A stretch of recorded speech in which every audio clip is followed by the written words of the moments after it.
नमस्कार दोस्तों, बहुत बहुत स्वागत है आपका एक बार फिर से आपके अपने ही चैनल में। दोस्तों, दिन भर क्या रहा स्पेस और डिफेंस की गलियारी, फिर चलिए एक एक करके जान लेते हैं। दोस्तों, यहाँ पे अगर पहली खबर की बात करते हैं तो वारी है भारत और चीन को लेकर। पूर्वी लद्दाख में भारत और चीन के बीच एलएसी पर जारी विवाद के बीच भारत ने सड़क निर्माण कार्य को अभी भी जारी रखा है। बॉर्डर रोड ऑर्गेनाइजेशन को उम्मीद है कि इस साल के अंत तक 255 किलोमीटर लंबी इस सड़क का निर्माण संपन्न हो जाएगा। आपको बता दें कि दारबुक श्योक दौलत बेग ओल्डी सड़क में कुल 8 पुल बनने हैं। इस सड़क के बन जाने से लेह और दौलत बेग ओल्डी के बीच की दूरी महज 6 घंटे में पूरी हो जाएगी। सरकारी सूत्रों ने बताया कि 8 पुल सहित इस सड़क का निर्माण कार्य इस साल के अंत तक पूरा कर लिया जाएगा। इसके लिए ही लेह में 8 जगहों पर झारखंड के मजदूर भी पहुंचे हैं। इनके सही तरीके से स्क्रीनिंग भी की गई है। साथ ही उन्होंने बताया कि पहाड़ी इलाकों में काम करने के लिए झारखंड के मजदूरों को दिक्कतें नहीं होती है, वे आसानी से इस माहौल में ढल जाते हैं। आपको बता दें कि पूर्वी लद्दाख में काम करना काफी कठिन है। साल में सिर्फ 4 से 5 महीने यहाँ पर काम करना संभव है। बर्फबारी के समय यहाँ सारे काम ठप हो जाते हैं। श्योक नदी के पार के क्षेत्र के साथ गलवान क्षेत्र में पेट्रोलिंग पॉइंट 14 को जोड़ने वाला पुल भी इस सड़क से जुड़ा हुआ है। भारत और चीन के बीच पूर्वी लद्दाख में वास्तविक नियंत्रण रेखा के साथ कई पॉइंट्स पर गतिरोध बना हुआ है। चीन की सेना ने अपनी भारी तोप और बख्तरबंद रेजिमेंटों के साथ 10,000 से अधिक सैनिकों को एलएसी के किनारों पर तैनात किया हुआ है। इसके बाद भारत ने भी बराबर की संख्या में अपने सैनिकों की और तोपखानों की तैनातगी कर रखी है। दोस्तों, अगली खबर पाकिस्तान को लेकर आ रही है। आपको बता दें कि भारतीय उच्चायोग के 2 अधिकारी पहले तो उन्हें गायब करा दिया गया था, लेकिन अब जो खबर निकल के आ रही है उसमें कहा जा रहा है कि पाकिस्तान ने इस्लामाबाद में तैनात 2 भारतीय राजनयिकों के अपहरण की खबर के बाद पाकिस्तान की मीडिया ने दावा किया कि इनको इस्लामाबाद पुलिस ने हिट एंड रन के मामले में गिरफ्तार किया है। रिपोर्ट के अनुसार आपको बता दें कि दूतावास के पास की सड़क पर भारतीय राजनयिक की BMW कार से एक पाकिस्तानी नागरिक का एक्सीडेंट हुआ था, लेकिन उन्होंने वहां से भागने की कोशिश की, जिसके बाद इस्लामाबाद पुलिस ने अंतर्राष्ट्रीय नियम कानूनों को ताक पर रखकर भारतीय राजनयिकों को कथित तौर पर गिरफ्तार कर लिया था।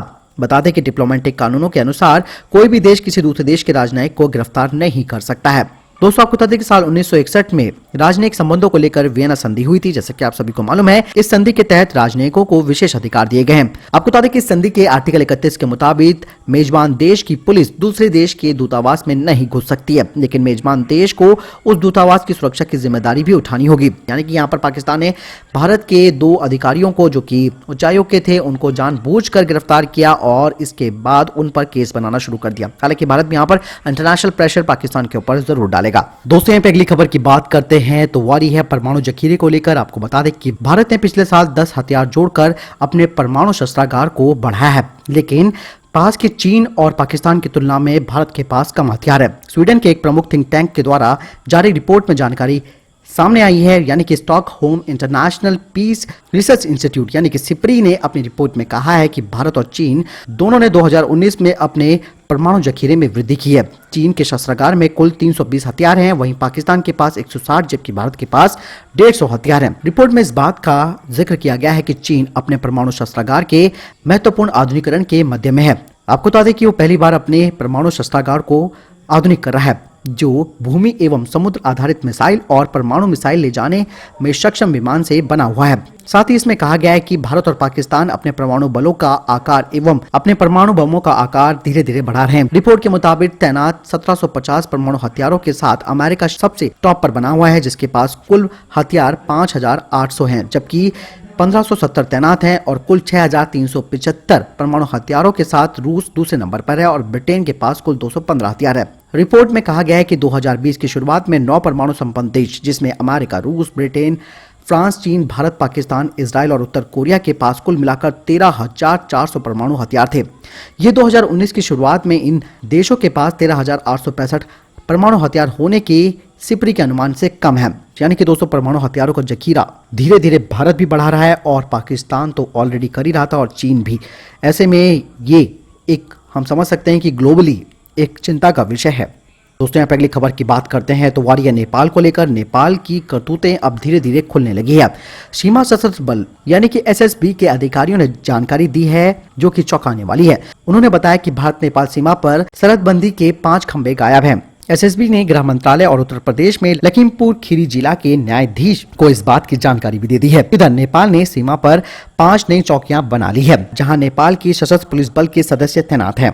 मामले को गंभीरता से भांपते हुए भारतीय सुरक्षा बलों ने पेट्रोलिंग बढ़ा दी है और सभी चौकियों को अलर्ट पर रखा है। सशस्त्र सीमा बल की 39वीं बटालियन लखीमपुर खीरी जिले में भारत नेपाल की 62.9 किलोमीटर क्षेत्र की सुरक्षा करती है। बता दें कि खीरी जिला नेपाल के केलाली और कंचनपुर जिले के साथ अपनी सीमा साझा करता है। बिहार में भारत नेपाल बॉर्डर पर हाल ही में तनाव के बाद सीमा चौकियों पर हाई अलर्ट कर दिया गया है। एसएसबी के कमांडेंट ने बताया कि हम गायब हुए खंभों की संख्या के बारे में जानकारी साझा नहीं कर सकते क्योंकि ये गोपनीय है।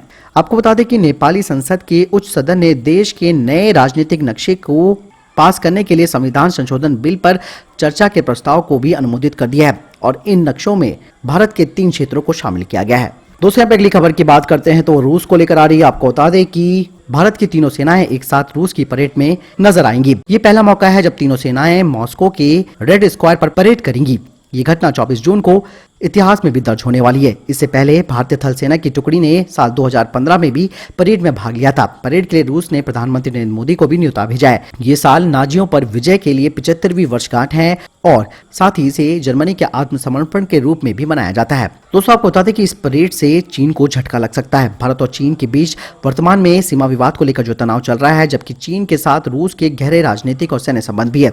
इस परेड में संभव है कि चीन को आघात लगेगा। चीन और अमेरिका के बीच इस समय तनातनी की स्थिति बनी हुई है और भारत के अमेरिका के साथ संबंध अच्छे हैं। ये वजह है कि भारतीय सेनाओं का मॉस्को में दमखम या प्रदर्शन दिखाना उसको अच्छा नहीं लग सकता है। दोस्तों, अगली खबर की बात करते हैं तो वो आ रही है अमेरिका को लेकर। आपको बता दें कि यूएस एयरफोर्स का एक फाइटर जेट सोमवार को उत्तरी सागर में क्रैश हो गया। इस फाइटर प्लेन में सिर्फ एक ही पायलट सवार था, जिसके बारे में अभी तक कोई आधिकारिक जानकारी नहीं मिली है। जानकारी के अनुसार 48 फाइटर विंग के F-15C ईगल फाइटर प्लेन ने ट्रेनिंग मिशन के दौरान उड़ान भरी थी, लेकिन सुबह 9:40 पर यह हादसा हो गया। यूनाइटेड किंगडम की सर्च एंड रेस्क्यू अथॉरिटी फिलहाल मौके का जायजा लेने पहुंची है और जांच अभी भी जारी है। वहीं आपको बता दें कि कुछ दिनों पहले अमेरिकी वायुसेना का एक अन्य विमान इराक में क्रैश हो गया था। दोस्तों, यहाँ पे अगली खबर रूस को ही लेकर आ रही है। आपको बता दें कि दुनिया में छिड़ी हथियारों की होड़ से अब रूस के राष्ट्रपति व्लादिमीर पुतिन ने कहा कि उनका देश जल्द ही हाइपरसोनिक हथियारों का मुकाबला करने में सक्षम हो जाएगा। हाइपरसोनिक मिसाइल वो होती है जो कि 6150 किलोमीटर प्रति घंटे या फिर इससे ज्यादा रफ्तार से सफर तय कर दुश्मन के ठिकानों को ध्वस्त कर देती है। दुनिया में अभी तक रूस ने परमाणु हथियारों से लैस हाइपरसोनिक मिसाइलों की तैनाती की है, जबकि अमेरिका उनका परीक्षण कर रहा है। भारत की शौर्य मिसाइल भी हाइपरसोनिक मिसाइलों की श्रेणी में आती है। हाइपरसोनिक मिसाइल कम लेकिन एक समान ऊंचाई पर सफर करती है। अत्यधिक तेज गति से कम ऊंचाई पर सफर करने से ये रडार के पकड़ में भी नहीं आती है। साथ ही पुतिन ने किसी देश का नाम न लेते हुए कहा कि जल्द ही हाइपरसोनिक हथियार दुनिया के प्रमुख देशों के पास आ जाएंगे। इसके बाद उनसे बचाव करने का उपाय भी करना होगा। रूस बहुत जल्द ही इन उपायों को भी तलाश करेगा और उनकी तैनाती भी करेगा। दोस्तों, यहाँ पे अगली खबर की बात करते हैं तो वो आ रही है चीन और भारत दोनों को ही लेकर। एक तरफ जहां चीन की बेल्ट एंड वन रोड पहल विश्व भर के देशों में विकास की परियोजनाओं पर केंद्रित है, तो वहीं भारत की अब नई योजना जो कि सौर ऊर्जा के संबंध में है, वो क्षेत्र में दुनिया भर के देशों के साथ सहयोग पर केंद्रित है। भारत को अपनी क्षमता और सीमाओं का पता है और वो किस स्तर तक किसी वैश्विक परियोजना को आगे ले जा सकता है और किस स्तर तक निवेश, कर्ज और अनुदान दे सकता है। आपको बता दें कि प्रधानमंत्री नरेंद्र मोदी ने क्रॉस बॉर्डर सोलर कनेक्टिविटी का विचार अक्टूबर 2019 में दिया था। इस वर्ष भारत ने ग्लोबल इलेक्ट्रिसिटी ग्रिड को मूर्त स्वरूप देने के लिए विश्व बैंक के अधिकारियों के साथ भी वार्ता शुरू कर दी। भारत ने इसके अलावा एक वर्ल्ड सोलर बैंक के गठन का प्रस्ताव भी दिया है, जिससे अंतर्राष्ट्रीय सौर गठबंधन के मिशन को पूरा करने के लिए वित्त और टेक्नोलॉजी की लागत में कमी आएगी। ये बैंक कुल $10 बिलियन का हो सकता है। इस प्रस्तावित सोलर बैंक में भारत की हिस्सेदारी 30% तक हो सकती है। दरअसल भारत की मंशा है कि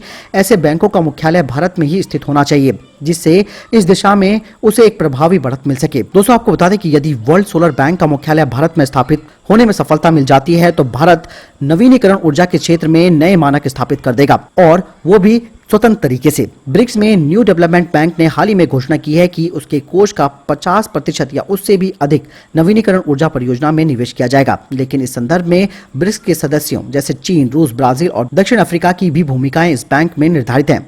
क्योंकि चीन विशेषकर अपने लाभों के लिए सोचता है, ऐसे में भारत इंटरनेशनल सोलर अलायंस और वर्ल्ड सोलर बैंक के जरिए तीसरी दुनिया के देशों में ऊर्जा प्रदाता की अपनी भूमिका स्वतंत्र रूप से निभा पाएगा, वो भी बिना किसी हस्तक्षेप के।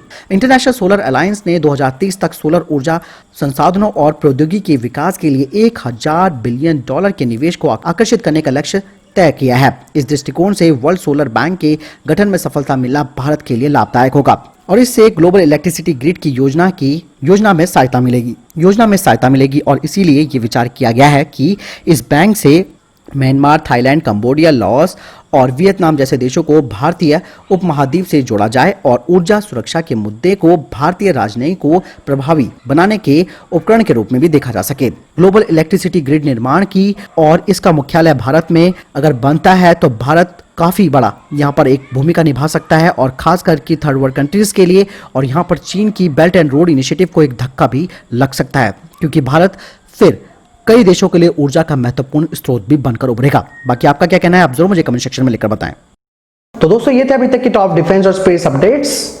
वीडियो के संबंध में कोई प्रश्न है आप जरूर मुझे कमेंट बॉक्स पर लिखकर पूछ सकते हैं। अगर आप हमारे इस चैनल पर नए हैं तो प्लीज इसको सब्सक्राइब जरूर कीजिएगा और दोस्तों आप मुझे ट्विटर और फेसबुक पर भी फॉलो कर सकते हैं। इस वीडियो के लिए इतना ही, मिलता हूं नए वीडियो के साथ, तब तक अपना ख्याल रखिएगा। जय हिंद, जय भारत।